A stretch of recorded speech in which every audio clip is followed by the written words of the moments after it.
understanding. And so, what do you do in that situation? You seek help from other sources, simulations, games, and most importantly, the old people in your life that are right around you. So, the way our current teachers teach.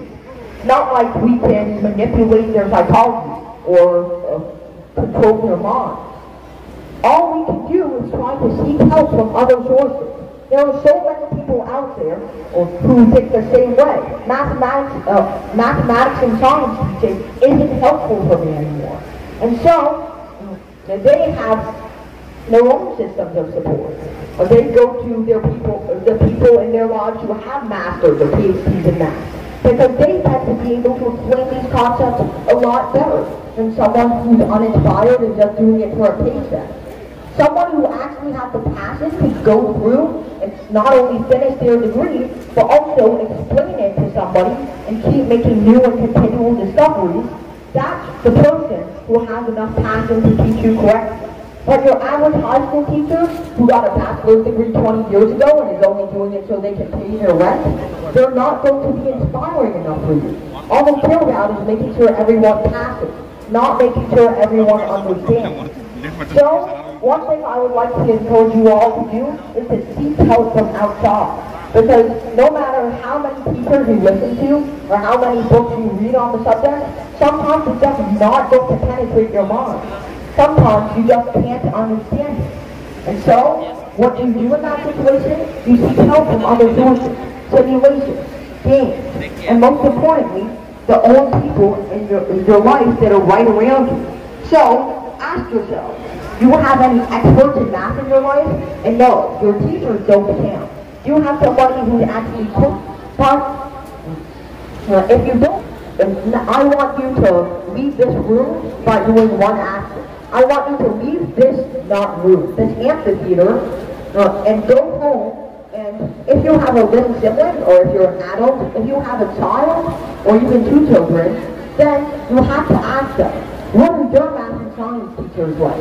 What have they been doing for you? Have they been inspirational enough to you? Have they actually helped you out in any way? And if they're 13 or older, there's a pretty high chance, there's a pretty good chance that they're going to say no. That our children, our new tomorrow, they need help when it comes to math and science. Because of this robotic approach to math and science, especially math and physics, mass opinion is continually turning against math and science in a world where more math and science is required for practical jobs nearly every single day. We're near the critical turning point of changing our opinion about math, science, or STEM in general. So, I really do request that all of you go home and ask your younger children, or your children, or any of the younger people you have in your life that are still going to school or college. You have to ask them, are you enjoying math and science class? What do you hate about it if you don't enjoy it? And what do you love about it if you do? Don't just go into it for good grades. Go into it for the actual understanding. And if they say, no, I don't understand anything, don't just sit there and say, okay, listen to your teacher harder. Maybe you'll get a better grade next time.